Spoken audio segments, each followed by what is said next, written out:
Hi guys, good morning. Kagigising ko lang. Natatawa na talaga ako kay Mandalulo. Siya yung tipong laban-laban, bawi-bawi. So ayan, nag-post ng picture kung saan-saan niya pinulot. At sabi niya, Mio daw yung motor na binigay ni Alfred doon sa kawawa niyang kasamaan na naglalakad. Take note ang motor na yon, ayun yung luma ni Alfred. Dahil bumili siya ng bago, kaysa naman mabulok, binigay niya lang doon sa masigasig na kasama niya sa trabaho. Actually, nakita na kasing naglalakad lang, masigasig na nagtatrabaho para sa pamilya, kaysa na nabulok yung motor, binigay niya lang. Take note, ang unang naratibo ni Mandalulo ay di umano may kinuhanan daw si bro na hulugang motor, at nang dahil hindi daw nga di umano binayaran ng lalaki ay pinahatak. Mali. Old motor ni bro, nag-upgrade siya, hindi na halos nagagamit, kaya ibinigay na lang doon sa trabakanting masigasig na nagtatrabaho, kaso nga naglalakad para mapakinabangan. So, naglagay siya ng picture, si Mandalulo, Mio, tanga, ulul. Hindi Mio yung motor. Dito nyo makikita, para lang mapaniwala kayo na mga uto-uto niyang followers, tingnan mo, 11 na lang yung nagko-comment. Kung ano-ano nang gagawing kwento. Pero yung mga bato ko sa kanya, bakit inilabas ni Jeros, nung ex ni Jeros yung video, at nagalit yung ex ni Jeros, anong ginawa ninyo, Jeros at Mandalulo? Diba? Pero ito yung katotohanan guys, na pilit binabaliktad ni Mandalulo. Nung nag-live-in sila nung batch niya, kabatch niya to sa high school, sa Dapitan. Na ito yung dahilan kung bakit nagalit yung asawa niya at hiniwalayan siya. Pinalayas yan actually dun sa bahay nila sa Tarlac na binigay ng biyenan nila, pinalayas itong si Mandalulo dahil dyan sa issue ni batch sa high school.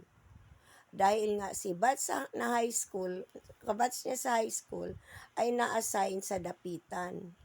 Si Mandalulo sumunod doon. Nag-live-in sila dyan, Mercado Street, Mandalulo sa Dapitan. Kapitbahay ninyo doon ang Chumucho. At baka gusto mo namang manghina na nalaman ko na kinuhanan mo din ng motor. Itong si batch mo. Saan kayo kumuha ng motor? Sa Minaog, Dipolog City. Doon kayo kumuha ng motor na hulug-hulugan, at yun yung Mio. Na nagalit ka dahil ikaw hindi ka kakasya sa Mio. Pumuputok yung Mio pag sumasakay ka, Mandalulo. Diba? Kaya yun yung motor na pinahatak mo. Oo, nung nagkagulo na kayo ni Batch. Dahil ilang buwan kayong nag-live-in ni Batch? Matagal-tagal din. Almost 1 year. Na dito nagalit ang iyong asawa dahil during that time nagkakasakit ang bunso nyo, di ba?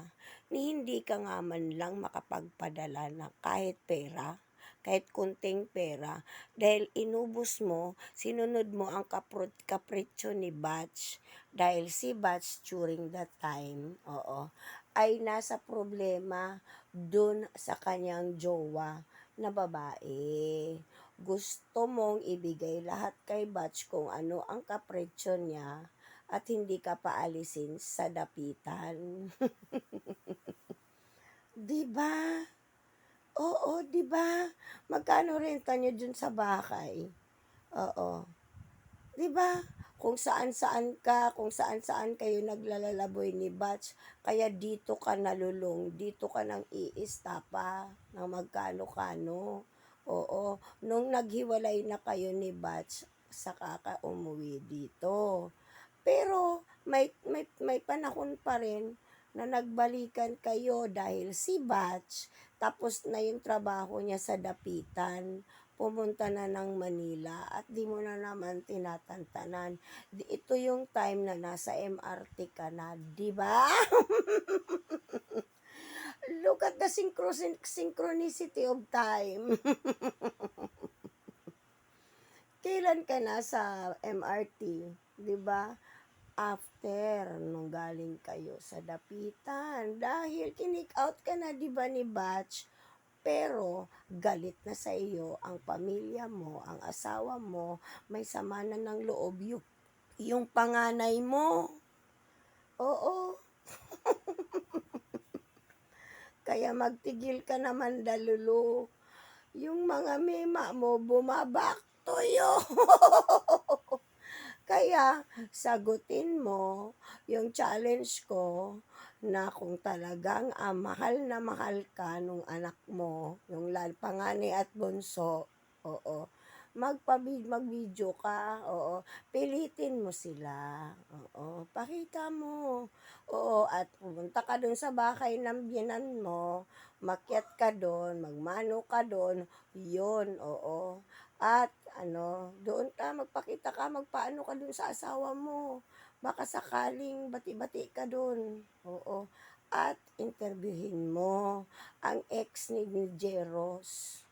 Tanungin mo kung bakit niya inilabas yung video nila ni Jeros. Ano ang galit niya kay Jeros at sa'yo. Yun Mandalulu. Itigil mo na. Antayin mo yung interview ko kay Rolly. Kasi talagang nagdadalawang isip siya. Kasi syempre, mababash siya. Dahil totoo ang sasabihin niya. Sabi ko nga, pakita mo mukha mo kung talagang totoo sinasabi mo. Pinag-iisipan pa. At dito ka mabubuyang-yang dahil madami kayong picture at meron kayong mga conversation. At may isa pa na magpapatunay na talagang merong Mandalulu at Rolly love affair. Kasi nga ito nga may magpapatunay na merong Batch Mandalulu love affair. Yan ang idibang mo. Kasi ilalabas ko yan eventually. Nalaman ko nga kung saan nyo kinuha yung motor sa Dipolog sa Minaog. Bye!